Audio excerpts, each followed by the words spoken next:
at Sabrachi Jewelry Design, or Sabrachi. I don't even say his name right anymore because of Zach. He's a sponsor of Now We Go, and he's a sponsor of this show. He's a dual sponsor. He's a gemologist. He's a jeweler. He's specialized in CAD design, and he's also a branding specialist. You need anything at all done in those categories, Matt is the best motherfucker for that. It's D'Antonio and Klein Jewelers in Philadelphia, PA, and he's also going to be doing it soon to be in Lehigh Valley, PA. You can call or DM for appointments. He's in Philly on 726 Sanson Street, and you can follow him on social media at Sabraki Jewelry Design. He's made pendants for finishers. We're working on stuff together. It's not just jewelry. We're working on pendants and all kinds of things. He's making rings.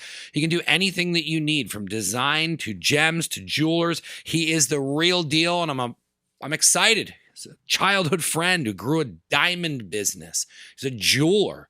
We did a podcast with him. It's a cool story. Check him out. Sabraki Jewelry Designs. Influencer, TikToker, entrepreneur, OnlyFanser. At this point, I'm just adding ERs. Show stalker, Gypsy Sister Kelly Lynn. She's sponsoring the show. And all you little boys who hit me up in my DMs, look at that, man. She's in a bikini. Go pay for it. Go pay for it. Go over to her Instagram. You want to know what Kelly's doing? Guys and girls, because girls, you can learn what she's doing. She's making a lot of money. You go over to @theGypsySister. You click on the link in her bio. After you look at all her pictures, a lot of good content. She's putting out content. She's an influencer. She's crushing TikTok. So you get into that Instagram, and then you click on it. And then you got your links. You got all your links now. You can see everything she's doing. Everything. She's doing merch. She'll pick up a shirt or a pillow. You want to sleep next to her? That's what I do. I got 6 of them in my bed. TikToker. You want to see her dance a little bit? See her dance on the railroad? Go there. She's an entrepreneur, an influencer, a TikToker. We're doing a podcast together. She's got a webpage coming. Should have asked me to do it. It'd be done. And she's a counselor. Girls, you want to learn how to do what she's doing? Go check it out. All the information is at Gypsy Sister on Instagram. Thank you for sponsoring the show. Thank you for being a part of the show. Thank you for finally taking the step towards OnlyFans. And you can go check it out, guys. Get out of my DMs and get into hers. Thank you, Kelly.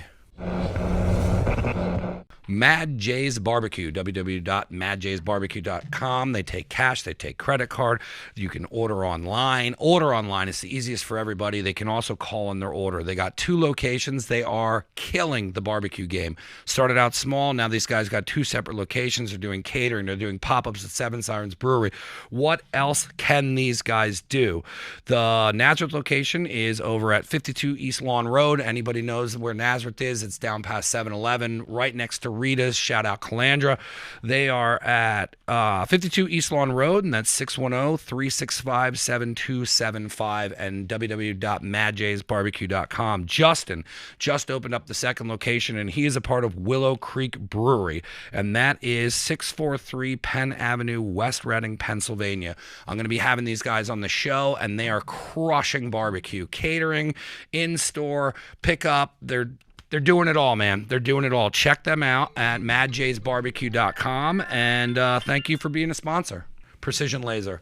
Precision Laser is a family-owned aesthetic laser practice in Easton, Pennsylvania that was founded in 2019. They offer laser hair removal, laser tattoo removal, vascular and pigmented lesion removal, acne treatment, and more. Their team of licensed experts use cutting-edge technology and safe laser protocols to deliver you the best skin results throughout Easton, New Jersey, and the greater Lehigh Valley. They provide free consultations and affordable pricing to make laser treatments accessible to you all. To learn more about their services or book an appointment, please go to precisionlaserspecialist.com or call 484-306-0089. They are located at 42 South 3rd Street in Easton, PA, 18042. What are they running this summer? Hair removal. I'd like to get this whole thing removed because what do I want? A summer beach bod. They are running for $165 per session. You pick 2. Armpits, bikini Brazilian, upper legs, lower legs. This is what we're doing with them. I'm excited to have them, and I'm excited for them to be working with us. They're on the podcast. You can check out everything they're doing on the website, and thank you for being a sponsor. Look good this summer.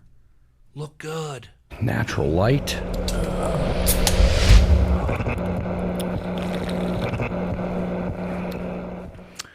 That's fantastic. Yes, it is.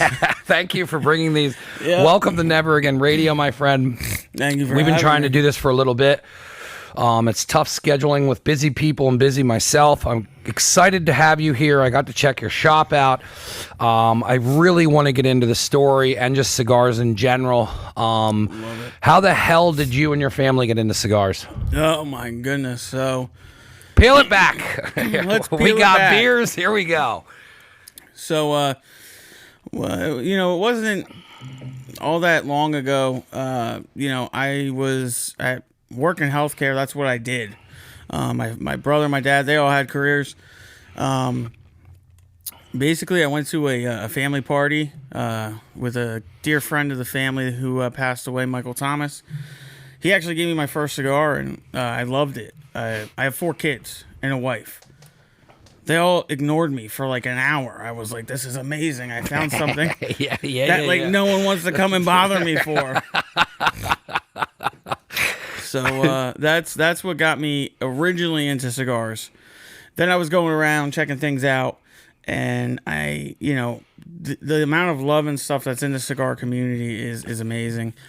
And just from my family dynamic and how we do things, I thought it'd be a really good opportunity for us to get out there, be mobile, you know, introduce people to these cigars that we really started to become a part of, you know, from getting to know people around here. So we just had this idea basically to just be mobile, just go to different beer festivals, different, you know, we started at a fire hall. And my dad and my brother were like, yeah, let's do it. Sounds fun. You know, it's something that got us back together on the weekends, and it took off. We started having people follow us from event to event, and that led us to an event in Bath, of all places. And our landlords just kept pushing us to look at this shop. Sent my brother, where if anyone knows my brother, sometimes you tell him to do things and he just like will walk by and be like, oh yeah. So he said, oh, it's 1 floor. So I was like, dang. All right, I'll tell him, you know, it's not gonna work. He took me there. He showed me all 3 floors. I said, oh, it's more than 1 floor. So thankfully I didn't take his word for it, but it just all worked out, and that's how then the retail shop happened a lot sooner than we had even planned, because technically 2017 is when we really started, and by the end of 2018 we had already had a lease signed. Yeah, because when I talked to you and checked the spot out, and I love the spot, it's a perfect setup for what you guys do. And when you were kind of explaining to everything, like, I mean, you brushed over a lot that I want to kind of go back and dig through because there's so many interesting parts, but yeah, it seemed like everything has gone very fast as far as like you guys growing, being established, getting into where you have your own cigars. Like, it just doesn't seem like if you got into the cigar world, you move this fast. No, I don't think so. This was the first thing I ever did in my life where I literally said, I need to be a part of this. There was just something about the cigar community, something that, you know, I felt we could do differently.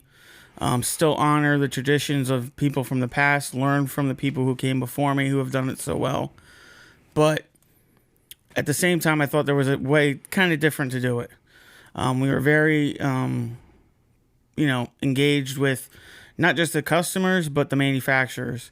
We built those relationships really quick. I mean, Protocol Cigars, we are a huge supporter of us. And they have their cigars made at Espinosa, which then led to our relationship with Espinosa Cigars. Once that was established, really it was just anytime anyone was in town, we would just meet up. We'd go to dinner. We'd get to know them one-on-one. And yeah, it has gone kind of fast. And it's definitely something we still to this day have to kind of say, wow, we didn't really think we'd be here this quick. But, you know, we're having fun, and everyone's been real supportive, and we made it through 2020, and we're just going to keep going with what we're doing. So yeah, it's got to feel good. I know what it's like just from doing business for so long.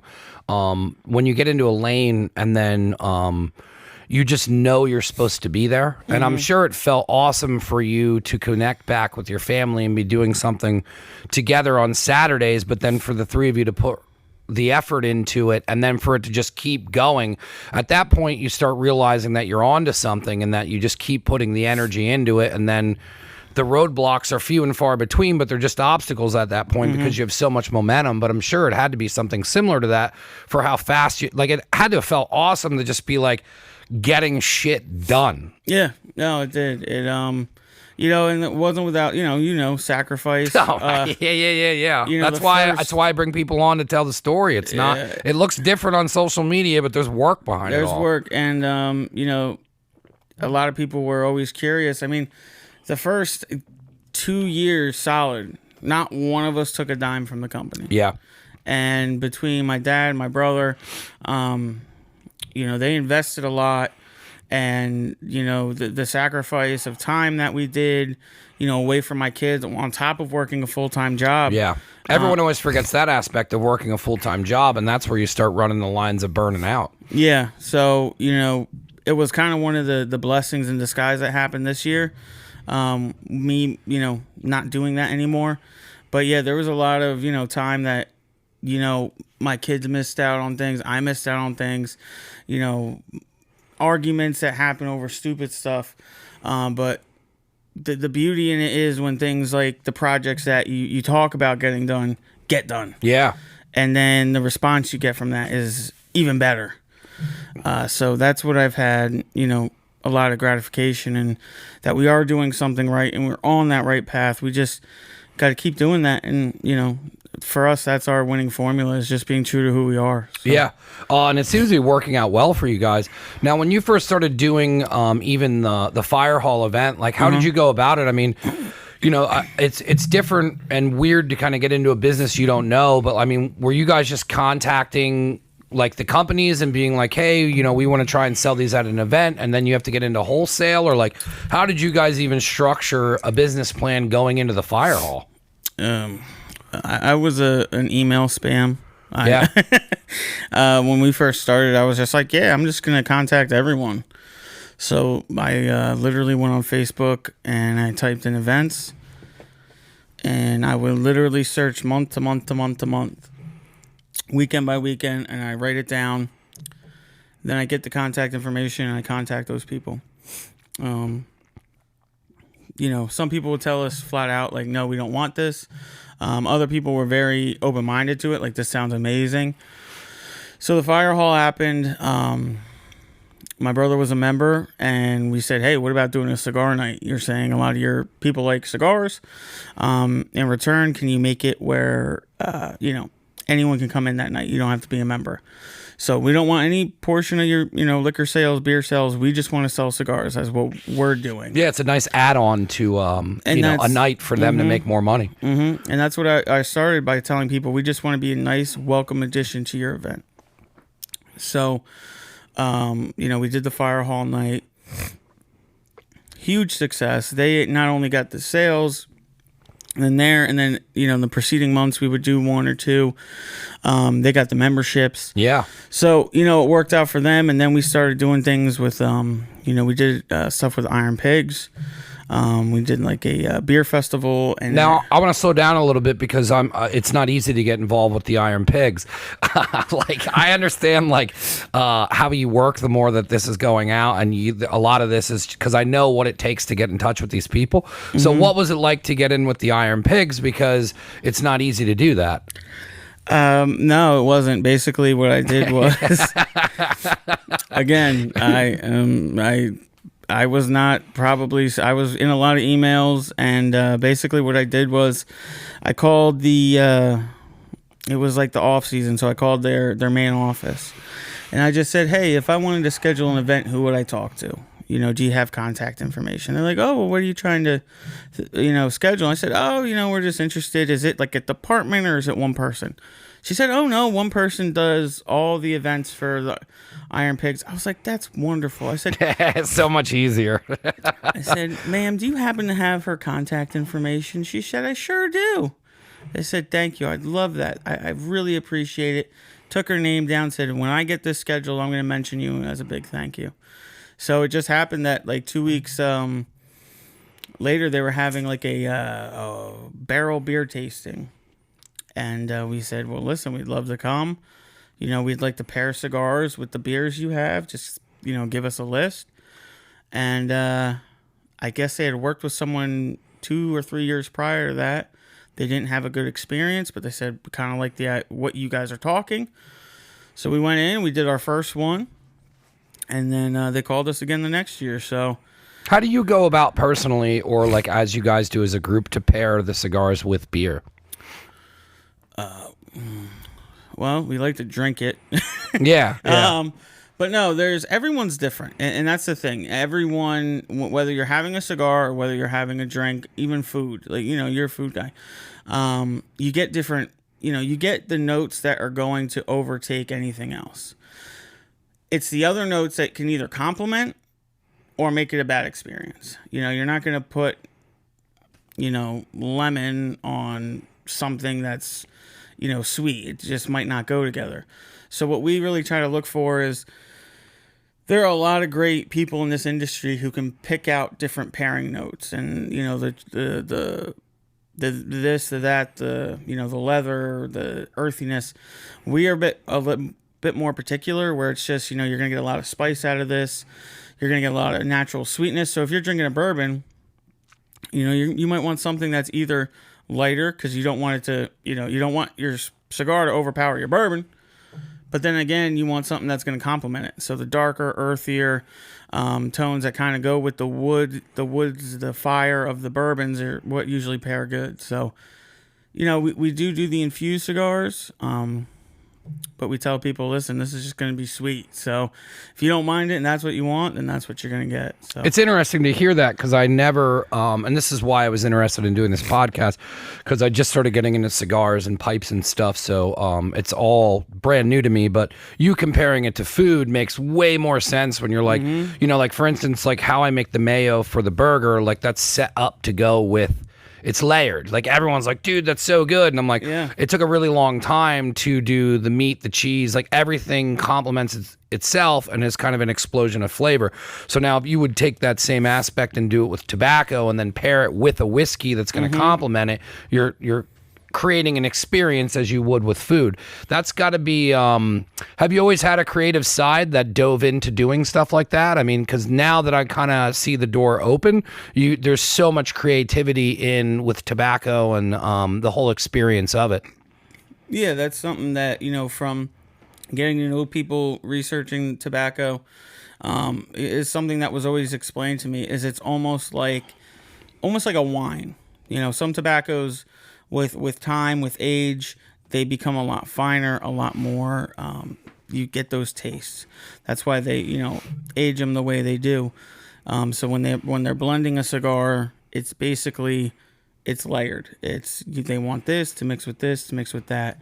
A lot of people, they'll use plug tools, which is a tool that if your cigar is plugged, you put it in the one end and you basically pull it through. And the metal, like barbs on there, will pull out anything extra. What actually happens, though, is you basically mess up the entire complexity of the cigar, because you're ripping out portions that are supposed to be there. Yeah. So a plug cigar is just something that kind of happens. It's, it's human error. That's what this industry is a lot. It's a handmade product. It's not, there are machine made, but,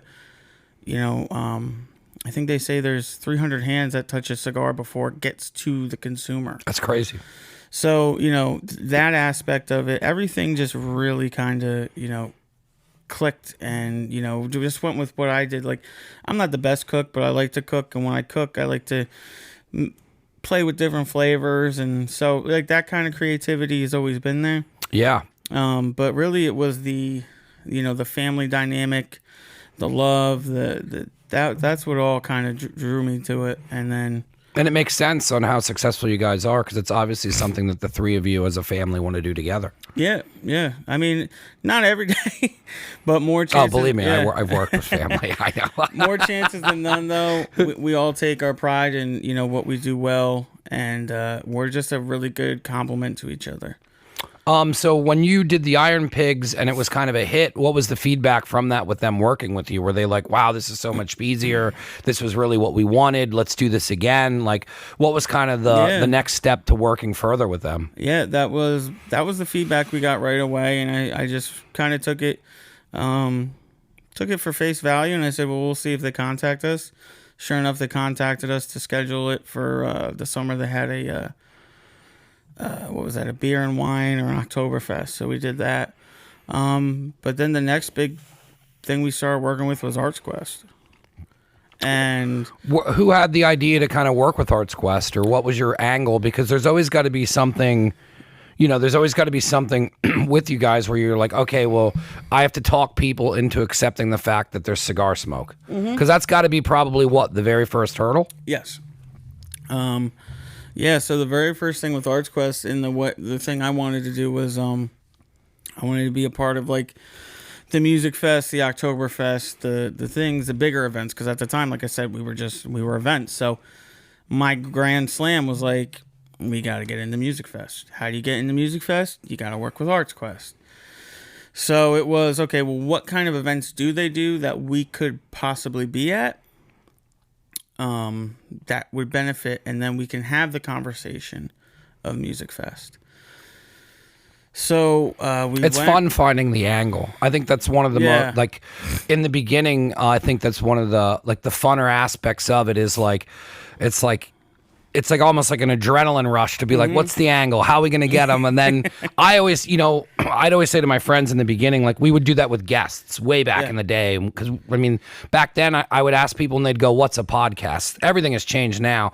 But, I'd be like, I'll get him. And then they'll be like, dude, how are you going to get him? And I'm like, I'll get him. And it was yeah. But I mean, there's an appeal to that I see from the conversation we're having that like you really enjoy like, okay, that's our goal. We're going to tackle our goal. We're going to get there. And as soon as we're done doing that, we got to find a bigger goal. Yeah, I drove my dad crazy with that. No, I drive everybody crazy with that. Like, dude, you're not we need a bigger studio. No, we don't. You're not going to get them. There's no way. And I'd be like... But I love that aspect where all it takes is one person to tell me no, and then I go after it twice as hard. Yeah.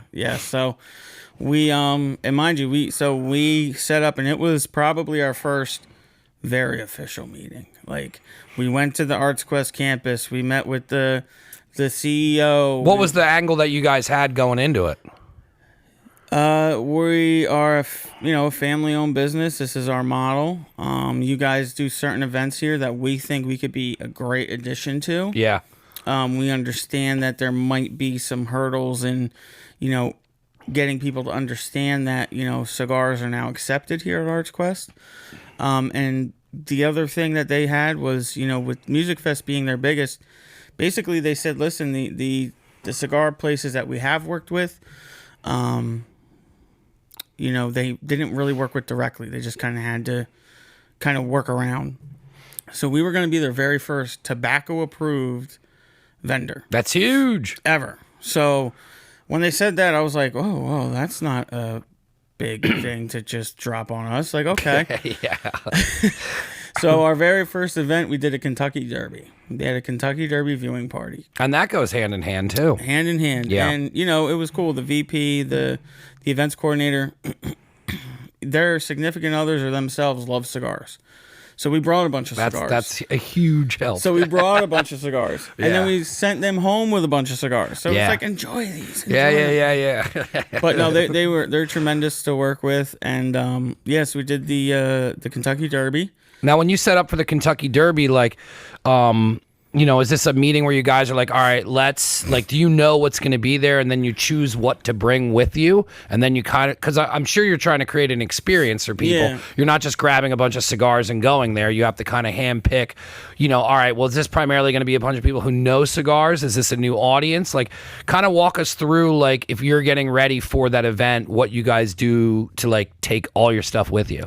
So, the decor was all my mom. She basically set us up with this whole old school revolutionary look. But the cigars... That's right, though, but I didn't think about that you have a booth to set up and everything. So, yeah, we would basically, we bring our tent, we set everything up. But the idea was, I'd seen people at events sometimes, and they really just bring, like, pamphlets, 2 or 3 cigars, and it's giveaway swag. It's here, take this matches. So we wanted to bring a whole different kind of element where it was basically a humidor. We brought the humidor That's to awesome. you. So we had our key ones, the people that supported us, that we were like, listen, we're bringing you for this no matter what. Protocol, Espinosa, Pier 28, Aganorsa, and then there was a few others, Black Label, and then it was like a lot of people like the infused cigars, so it was Drew Estate stuff, the acids, things of that nature. And then it was give and take, but a lot of people when they're at their events might not want like the biggest cigar. They want a smaller cigar. They want something that they can have, and then if they want to walk around, they can leave it. And that's what we did. So we started bringing basically, an entire humidor. And it wasn't, we'd have 1 or 2 of the stronger cigars, but mostly it was cigars that were more flavorful, not overpowering, and then the infused. And it was just basically talking to the person who was coming up, getting to understand how much do they smoke cigars, no questions too small. We're here to help you. That's what we're doing. We want you to have a good time. And most of the time they would buy one, and then before they would leave, they would come back and they'd get a whole handful. So, and that was just from, us taking the time and telling them like, no questions too small. Like, we'll walk you through it. Just That's treating why we're people here. like people. It's how I handle when I get apparel made, and a lot of time I work with smaller clients, and I treat them how I would have treated myself back in the day.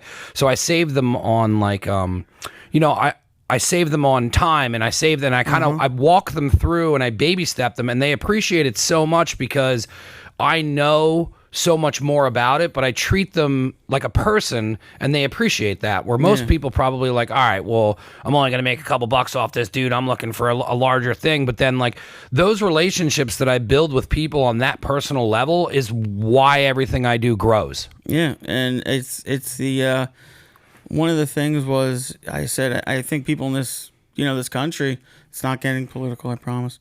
They just wanted something to be a part of, someone to, if they're going to spend their money, they want to spend it with someone that they can put a face behind. Yeah. And people appreciate more effort, where like when you guys set that booth up, and like I remember the first time I did a convention, and a friend of mine, Tucker's dad, who helps me with all of this, he used to set up convention booths. So he like went above and beyond, and we set up this gorgeous looking thing, and everyone else had these normal tattoo booths, and I was busy all day long because people were coming there to be a part of the experience that I created. Now, if you would have just went there with a couple cigars, some matches that had your name on it, and gave away some things, it probably would have been a one and done for you with that. Yeah, and it was nice because that led into other big events. And the nice part was, as we grew, as we did other things, we did Sangria Fest, which was one of the biggest hits we ever had at Arts Quest, and that was a female-dominated crowd. But let me tell you, they loved their husbands, and they wanted to thank them for letting them come and get that toasted off sangria, and they were buying them cigars. That must have been a totally different experience. It was. Everything's been an experience, and we add things. We got our greatest thing was a mister. So we found this $50 mister. It comes with a gallon paint bucket. Basically, you fill the bucket. Mister gets hooked up to it. It's about knee tall. Shoots water out. Well, we noticed it originally was to keep us cool. And the first event we did was Sangria Fest, and it was hot. It was really, really hot. So we were like, all right, listen, we got to get some moisture on the cigars, so let's put the mister out there. It'll create the moisture. It'll evaporate. They'll be good. Well, then all of a sudden, anyone who walked by it would stop. Because they just wanted to cool down. And then they thought they were taking something, so then they wanted to buy. Because they were like, oh my God, I'm standing in front of their mister. I'm going to make my husband or my friend buy something so they'll let me stand here. And we're like, no, it's fine. You can please cool off. But, it was those little things that just were spur of the moment. Like, oh yeah, that's a great idea. That turned into like, now we have like 3 or 4 misters. I was going to say, you probably have 5 misters.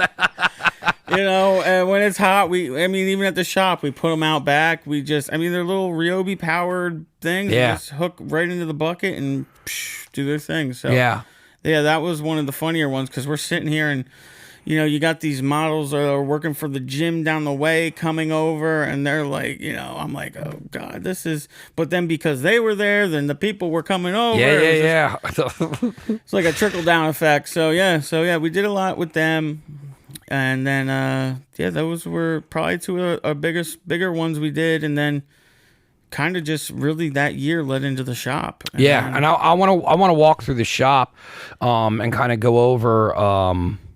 Because the shop in itself is such a cool, it's a very unique, and if you have the opportunity to stop down there, my uncle was actually in town, and he was talking about something, and I was like, hey, go down and check it out, because he was going to Bath for something, and he had to kill time, and it's a very, I believe it's a special part of Bath. I think it's cool that little area is kind of like taking on its own thing. I remember last time we were down there, you said about other businesses and things, and that block is becoming something, and it's not easy to do things in Bath, and the fact that you guys have been there and you're growing that area of Bath to be like a prominent thing is really cool to see. I know how it is working in this town. I don't know how it is to work in that one, but it's not the easiest. And to see what you guys are doing with the inside of that place and how it was basically like a half a double, or like kind of walk us through the whole thing of how you guys turned that into, because it's not just a shop, there's like a hangout involved, and there's a back deck, and then you have the a room for quates, like rooms. There's poker rooms, and you have the upstairs where you guys do I think the one guy's podcast goes in there, so like kind of go through the whole experience of like how you guys even thought to build that out the way it is, because it's super unique. You have your area to buy stuff, then there's the kitchen, and like I kept walking through and I'm like, yo, this place is so cool. It's like as if like, you know what I mean, like it's an adult clubhouse almost. It's like a grown-up fraternity. Yeah. Or sorority, but shout out to the 18014 Bath, PA. But honestly, that was the first thing I thought. I grew up in Easton, so I was like, Bath? Really? Like, I don't know if it's gonna work. So our landlords are amazing people. They truly are. They have a vision for Bath, along with the mayor. And some of the other people, they do all have a particular vision of what they want that kind of Chestnut Street area to turn into. That's the downtown area that they want. Obviously, there's hurdles because you got tractor trailers, 5 different highways coming to Bath. It's, that way. However, they were really pushing like, no, this is what we want. And we said, okay.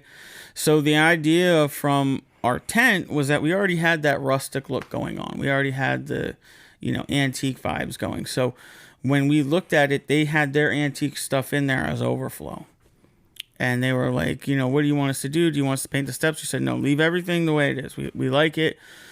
We'll work with it. We think it's going to be very unique.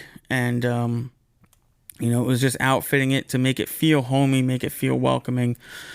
Honestly, the poker room happened because we were going through the furniture store, and I believe the guy said, I'll give you a hell of a deal on that. And we said, okay, we can find somewhere to put it. Yeah. So, that became our game room. And then we had the, quote unquote board room. We got this big old piece of wood table, and getting it up there was quite unique and, in itself. That but stuff's never fun. It all worked out. And then it was set up. That was when we just had the one side. It was just retail up front, smaller lounge in the middle, smaller lounge in the back. The deck at the time was this tiny deck that was kind of falling apart.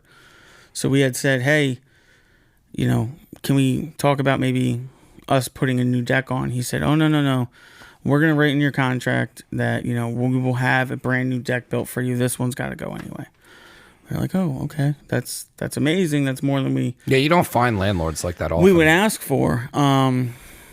So at first, I was just kind of like waiting for the other shoe to drop. Like, these people like are way too nice, and what's gonna happen. But honestly, just getting to know them then over the first year, it was like they are genuinely great people who just want great people to be a part of what they're doing, and we were honored to kind of grow with them. And then as the year progressed, we had neighbors, and the neighbors moved. Then they offered, hey, do you think would you be interested? And it was just so they were renting that other side out as an apartment at that time. It's kind of zoned where the first 2 rooms now were zoned as retail, and then the upstairs was zoned as private or something. So basically what it was is someone would live upstairs and they'd have a business on the first floor.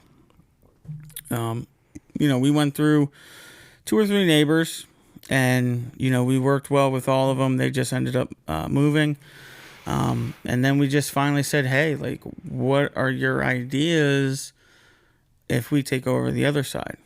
We weren't sure. It's a different form of income for them. They have someone living there, and they were very open-minded. And again, they did all the work for, I mean, literally, like, it was amazing. Because what they do, they knock the wall down? They knocked the wall down. They ripped the floor up. They painted the floor. They just kind of renovated that whole side then. So the first 2 rooms we could take over as retail. Zoning went through everything. It was smooth sailing. And that was really at the beginning of COVID. So at the beginning of COVID, we signed this lease. COVID happens. That's fun. We're like, okay, we have this lease. They're working on the other side. We don't know if we're going to be able to have people in here, so it all worked out. We have the online aspect of I was going to ask that as well. As I'm sure over the years you guys had an online presence, or did you start building it online? Were you selling it online as well as in the shop? Like what was your idea for online, just to kind of move extra inventory and get your name out there further?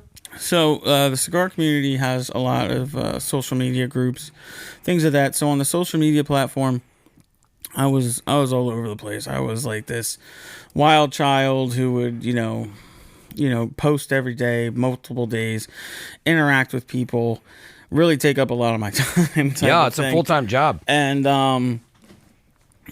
so people would always reach out and they'd be like, hey, because we would get, things that no one else could get from, people like Espinosa. And that's just from the relationship you built from the very beginning. Yeah. So, people would reach out and or we'd get it before anyone else, and they'd be like, hey, can I get this? So I'd email them invoices.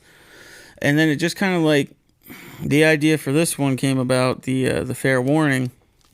And we said, man, if we're going to do this, we got to have something more mainstream. And so a good friend of ours, AJ Bisson, yes, sorry.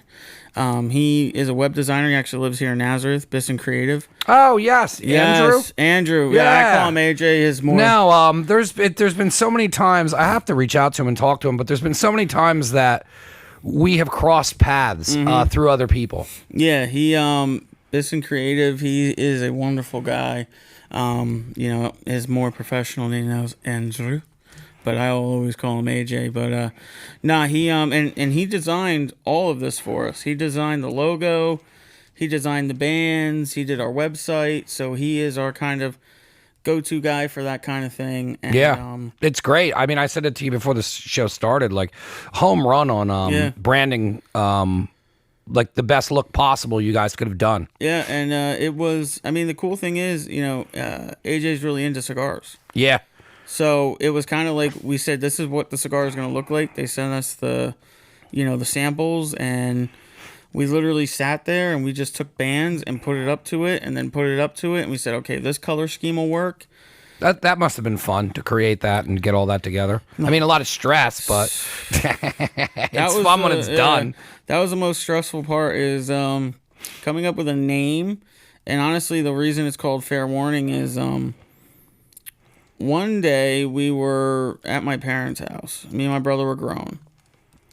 And we're sitting there, and my mom or someone was doing something, and my dad just casually says, you better knock it off.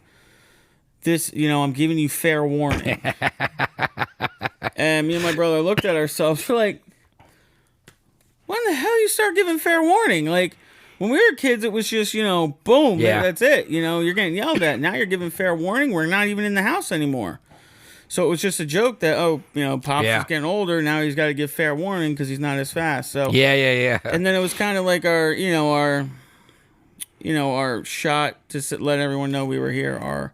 This is... No, that's cool. It works in so many different ways. It's our fair warning, and it was, and it worked out. This is a cigar that, a lot of companies have cigars that are made just for them, but we didn't want it to be just another Maduro, just another Habano. We wanted it to be something that made people have to come to us to get.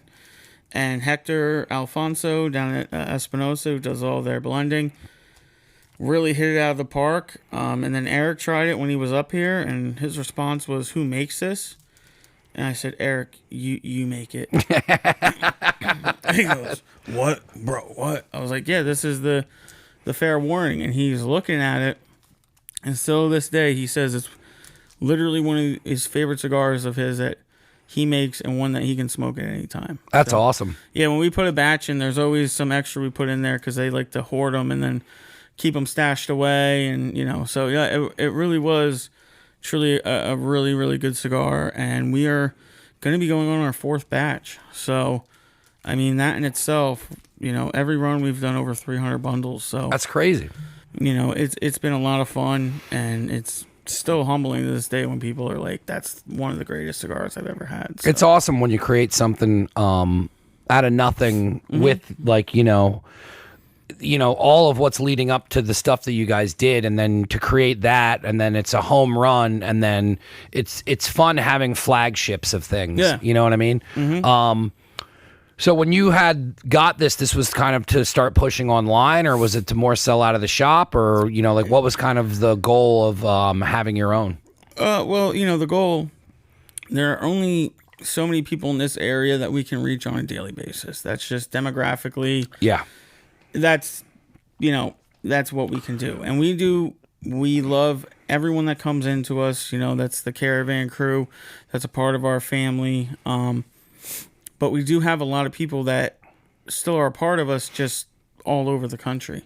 So the online portion was a more streamlined way that I knew we could reach people who wanted product like this, who wanted the limited things that we got, who could support us from a, further distance, and, we could get it to them still in a relatively quick fashion.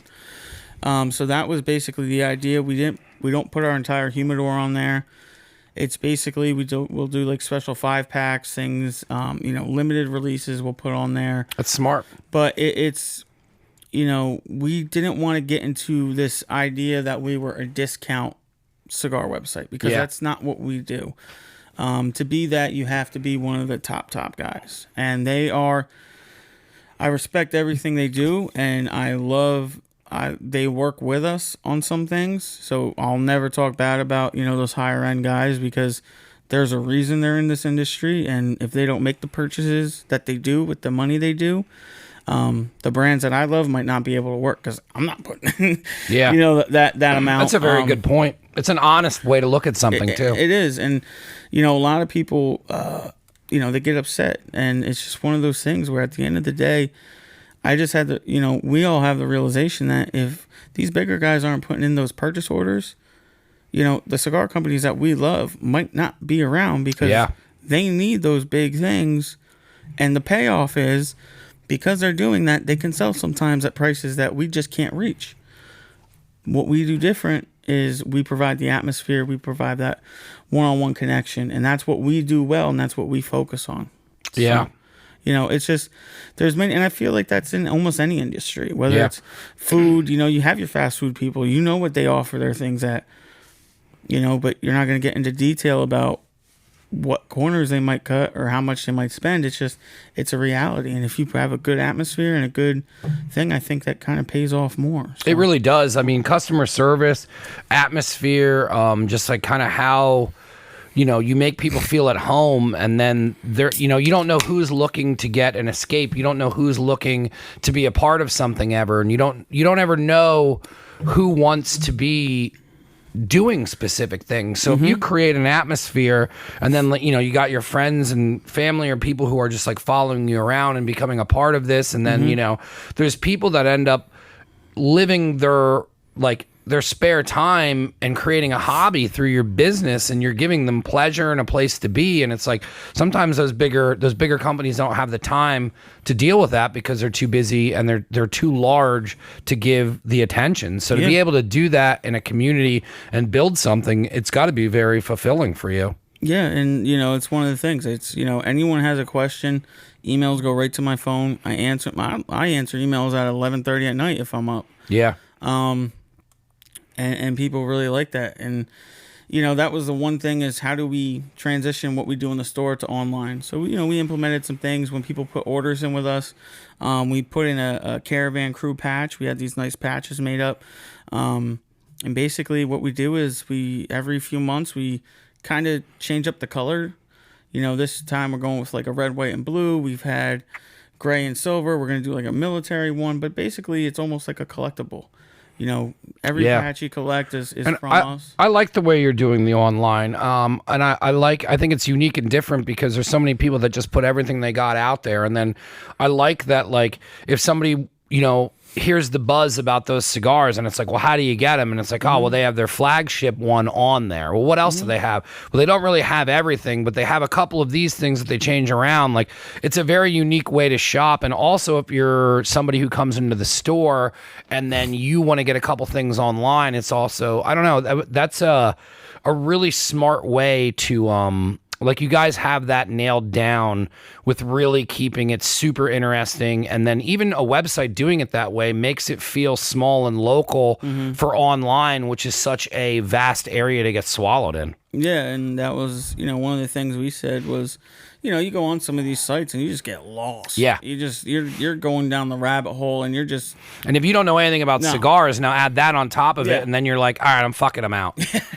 So that was, we don't really put too many, like, we'll put accessories every now and then, but mostly it's, and, a couple things, we'll have a box on there, but mostly everything is, 5-pack or 10-pack. We don't want you feeling like you got to buy a box or you can't get anything. Yeah. You want to make sure everyone has a chance. And then also, the 5-packs are nice because then it makes it worth you paying the $9 for shipping. If you just want to get one cigar, it's like, you're going to waste your money doing that. So, yeah, we try to be, mindful of everyone's, budget, especially with 2020 happening. But it's been really good. We've had great support. And now I'm finally getting into the emails and getting, tracking so we can send things out.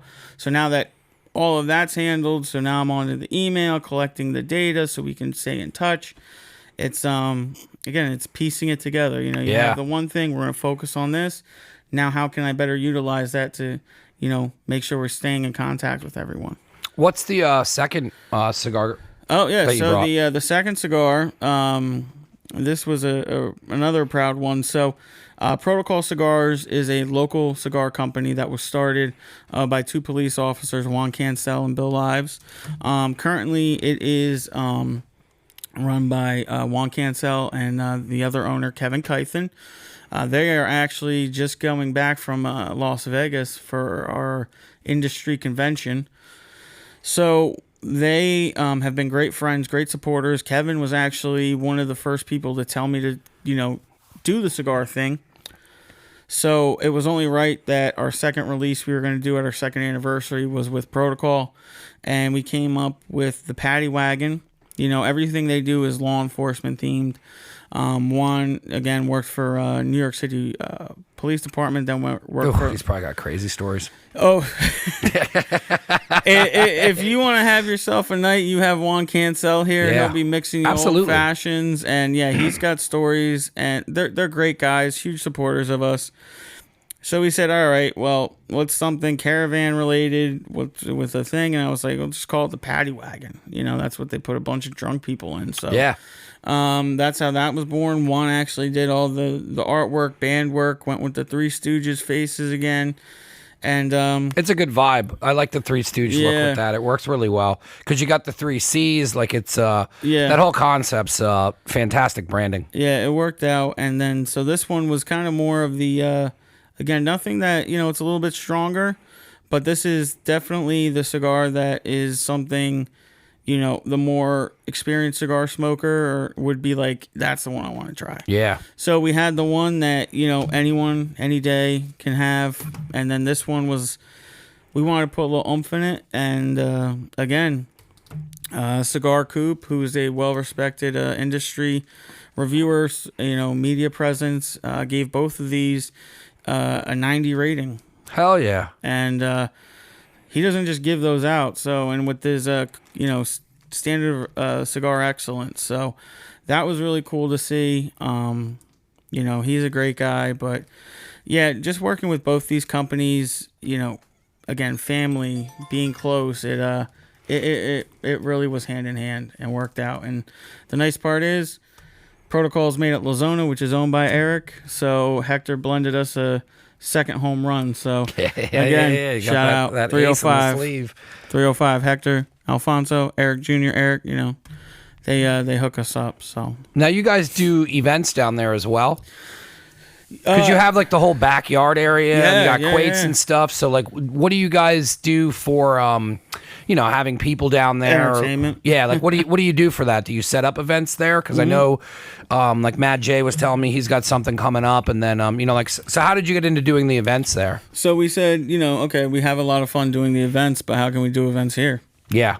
So we just kind of started, obviously we do cigar events, but the cigar events are more laid back. We never wanted to hound someone with sale when they come in. It's, well, what else they got going on? It's super laid back. Yeah. Even when I went in there and I was just kind of touring it and was just like, hey, I don't really know shit about shit. Like you were even like walking me through stuff and you're like, hey, you like pipes? Here's one that's half pipe tobacco. But then you kind of just let me float around, which is what I think is the best way to handle any clientele instead of being like, hey, what do you think over here? Because there's so much there to take in, and you have to go down there to see yourself, but the art and then the things that you have from all the different companies, and like it's quite an experience. And I feel like if you allow people to take that in, then they have a vibe of how you guys are. And then if they have, then I feel like once you take the place in, you'll feel comfortable talking to you, and then you kind of come back and be like, hey man, like, okay, so why don't you walk me through cigars? Yeah, that it's a beautiful flow the way it goes. And one of the things that we all said is, we hate when you walk in somewhere and it's like a car salesman. Yeah. They're just on you. That immediately turns me off. Just let me look around. So we always say, if there's something we can help you pick out, and, or just take a, look around, and we're right here. So we never wanted to, force anyone into anything. But we're there, and then we'll go into the, show everyone around so they feel like they can tour the place. But yeah, that's a lot of the feedback is once they, check it out, they see what the people there are like. It's, they either want to stay or they'll be back, and, they always are buying. It's just, it's one of those things where once you get them in, they're just like, whoa, this is not what I was expecting. So no, it really isn't. And when I was so blown away when I went in there, and I remember hitting one of my friends up, because I have a couple of close friends where I'm like, hey, they're like, what's the next show, the next guest? And there's probably 3 or 4 of my friends that follow along as they get to know the shit before it's coming out. I'm sure you have friends that know what you're doing before it's public and shit like that. So like when I started telling them, I'm like, dude, this place is dope, and I'm like, it's in Bath, and like that section is really starting to take shape. You have the parking lot behind you now, and like the Red Wolf, because I used to stop at that bar. I used to work at the Northampton Post Office, so I didn't realize the Bath Exchange now. I didn't realize that area was the way it was till I started stopping for a shot and a beer, and I was like, oh, I'm like, this isn't really how this area used to be, and that antique place has a solid reputation. So, I mean, when I got to experience it and then saw the backyard, I'm like, dude, you could do a lot of cool stuff here. Yeah, we've had some anniversary events there. We do the cigar events. We had what do we have? We had a food truck there before. Why Not Burgers was parked there. We're doing an event in September behind us in the parking lot. It's going to be Bath Blues and Brews or something. That's really cool. So they're putting that on.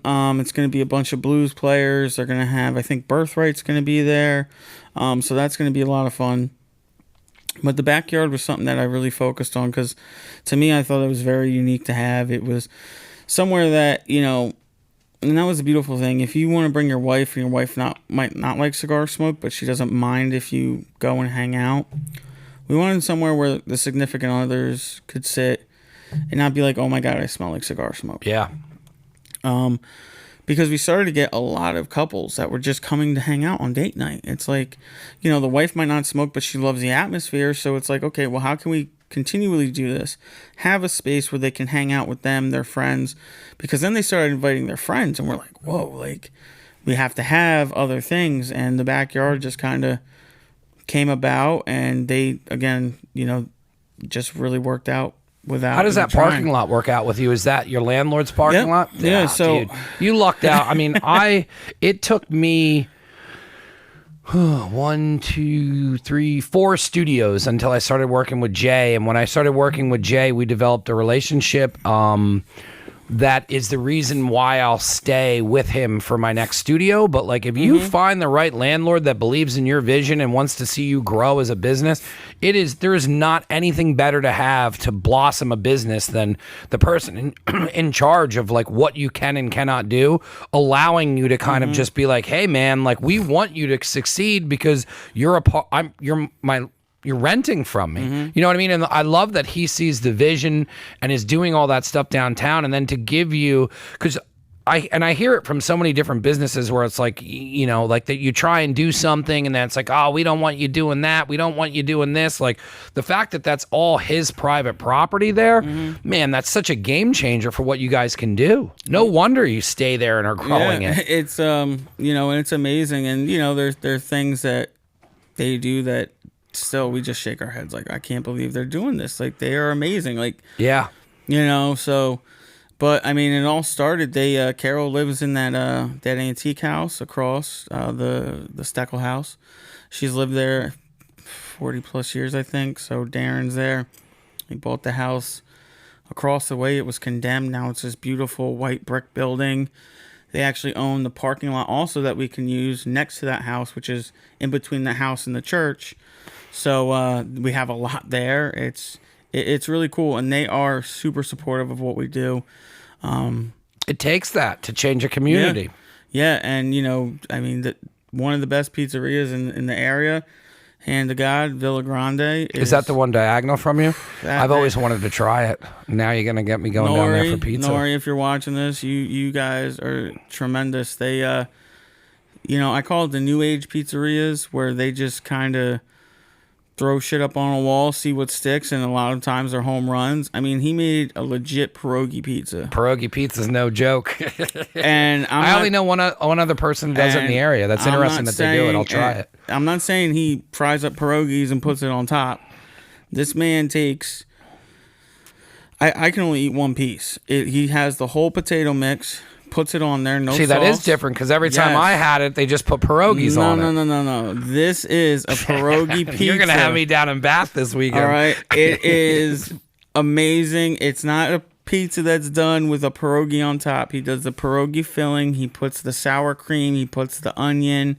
He bakes it. You get an entire slice of a pierogi pizza, and it is hands down amazing. He did this star pizza, which... on the end, he folded it in like a star and then made it like a calzone. So you're eating a pizza, then you get to the calzone part. You're like, oh my God, I take it they get a lot of business because do you guys just I'm sure you allow takeout. Oh, yeah. We have menus. We do. Yeah, and you have that kitchen area too. Yeah, people come, they just bring it right over there. I mean, they even on Thursdays, they'll see we're busy. They even like send a pizza with like different samples in there for people to try. They're great people. We've been huge supporters of them, but they follow up and really appreciate everyone that comes in there. So, I mean, even their boneless wings, you get a boneless wing, it's like hand cut chicken. It's tremendously huge. I didn't know any of that stuff's going on there. Yeah, dude. Now I'm gonna go. Yeah, he has a bacon bourbon burger where he takes like fresh onion, batters it, makes like a fresh onion batter, puts it on top with the homemade barbecue bourbon sauce. That's fun, man. I love when people do stuff like that and they get creative in food. Yeah, and that's the beauty is, and I see it so much now in the area, just different, pizza parlors doing these unique concepts that really take off for them and make it unique. And I think that's what people like, Yeah. because it does put that human element to it. Like, you're taking the time to create this. And there's so many pizza shops in this general. I mean, there's 25 in Nazareth. So you know what I mean? Like, and each one has its own little unique thing. But, I think that's what drives these pizza shops and these people to do different things and try new things that get people interested in food.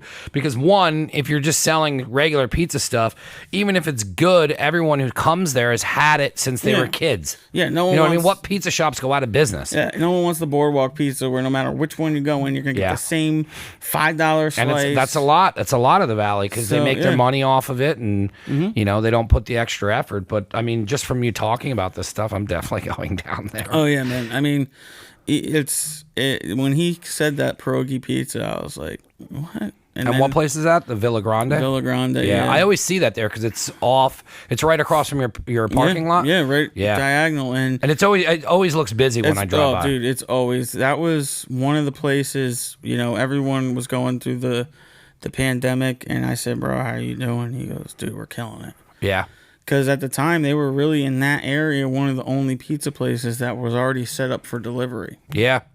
And the food spoke for itself, and yeah, they're nonstop. And again, it's all family.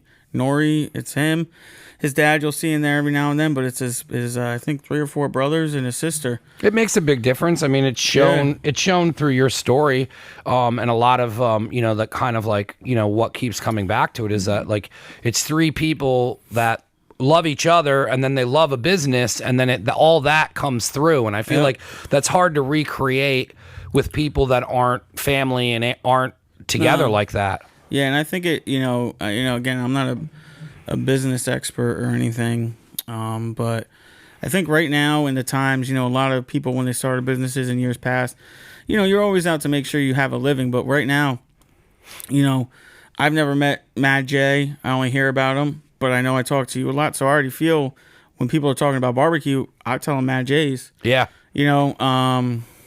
It's one of these things, Keystone Ammunition.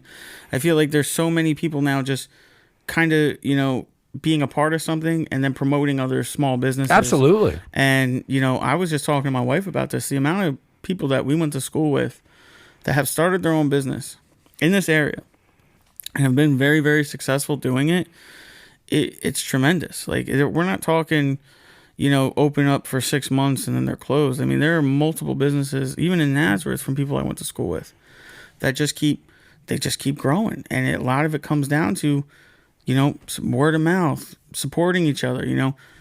That's the best we can do. And I just think with everyone, with what we just went through as a country, as communities, the last thing you want to do is see someone fail. So, if you're close with someone, I say, just put the word out there. Someone's always going to be looking for something when someone's not around. So yeah, man. That's the beautiful thing. So I don't think there's any better way to close on that. I want to definitely bring you back on. I want to bring you on with your partners in this. Your dad and your brother are the other ones who do it with you. Yeah. I definitely want to bring them back on. I would love to get involved with anything you're doing. I would love to do Smash Burgers somehow with you guys. I think there's a lot of good 100%. pairing up that we can do with just bringing you in with events, or if you need things down there. Your story, I knew it was going to be good just because I met you and I saw what you did, and you're very humble and you downplay a lot of the hard work, and you still did it during here when I tried to get you to admit how hard it was. And that goes to, it shows for something that you're not doing this out of pride. You're not doing this like you want to do this because you love doing it. And when somebody loves doing something, they hide the hard work a lot. And what you guys have done down there and turned that shop into a specific thing that's what Bath talks. When people talk about Bath now, it's your shop. It's not the Fox. It's not all this other stuff that's been kind of a black eye to that area. And I feel like what you guys have done with that area and what your landlord has done with the area is remarkable, because I try and do stuff in this town and it's not easy to do when there's not really a lot to work with. So I think the whole story, the cigars, what you did, everything, it came off like you've done it so easy, but there was a shitload of hard work in there. So, I mean, I think it's awesome that you did that. I want to let you kind of plug how to get to the website, how to get to your shop, how these people can buy any of this stuff, and just kind of promote everything that you want to do. Yeah, no. www.caravancigar.com. You click on shop. It'll take you right to the online humidor, as we call it. And then to get to our shop, basically, if you get off 33 at 248, you make a right. If you're getting off, you head into Bath, and then eventually you'll run right into it. And take 22 to 512, get off at 512, head towards Bath. You'll run right into it. So, and there is parking in the back. There is parking in the back. There's plenty of parking. Yep, parking to the right as well, and it kind of looks like a church parking lot, but it's again owned by our gracious landlords. The only time that you'll find parking to be hard there is Sunday mornings. So church. Church. No, thank you for having us. Absolutely, it's man. been great. I can't wait to have you back on, because I know there's other elements to this story. Or if you ever just want to come down here and hang, and we could set something up. A lot of times when we have somebody on and then we bring them back on, it's a little bit looser. Thank you for bringing the Natter Days pineapple lemonade, because these are delicious. Dude, this is like the most dangerous. This is, again, like what I said earlier, 2020, beach summer stuff. 2020 has taught me that if I would have had these alcoholic beverages at 21, I really wouldn't have gotten much done. I mean, coffee, beer that tastes like lemon. I mean, come on. Yeah. White Claw, hey, if you want, but on a hot summer day, you just grab a White Claw. Yeah, like these now, goes down like water. I would bring these to the beach and drink these with a cooler, and it would, by the time it would be hot, it'd be so refreshing you wouldn't even realize that you're hammering these. Yeah, but man, if you ever want to come back on and just shoot 100%. The shit and have beers, or if you ever have an event you want to promote, just give me time and we can. I mean, this is so easy to do. I knew it would be easy to do with you. If anybody is listening or watching, what are you doing July 31st? I don't think anything. The 25th? No, I don't have anything going on that weekend. July 31st, we have a Drew Estate event at the shop, and if you'd like to, you can come down. Do your smash burgers. We have the Blackstone Grill already there. Let's set it up. So July 31st, Drew I'm Estate, down, man. If you want to come, we'd love to have you be a part of it. Yeah, man, I would love to be a part of it. I think what you guys are doing is special, and any way that I could help or add on with atmosphere and just showcase a good burger, I would love to do that. Well, you heard it here first. Hell yeah, man. If you're a first-time listener, first-time watcher, you can go to neveragainstudio.com. That has all the video, all the audio, every podcast we've ever done. You can get through there. We are on YouTube. Subscribe to the YouTube. I'm slowly building that. It's not easy. So if you enjoy watching these and you watch these weekly, subscribe, hit the bell. You'll be notified. I drop these usually at 9 in the morning, and I premiere them. So if you're subscribed, it gives you a little bit of an update. I got no snare in my headphone. Nope. Always want to do that. He did it when I was doing the audio check. I laughed my ass off. So that's neveragainstudio.com. If you need ammunition, I have Keystone Munition. We are moving. I have a shit ton of 9mm. We have 223 coming, 5.56, and that is nazoammo.com. So if you need any of that stuff, please go check it out. Yep. Never Again Studio, nazoammo.com, and please go in person, check this guy out, go get these cigars, and I appreciate you so much for coming on, brother. And any of the guests coming on, I'm going to leave these here for him. So if any of you guys coming on want to try them out, there'll be the Paddy Wagon and the Fair Warning here for you. Hell yeah, man. I definitely have my guys that come through and, that do get into the cigars, so they will appreciate it. And I'll start coming down with people, man. Yeah. Thank you so much. No, thank you.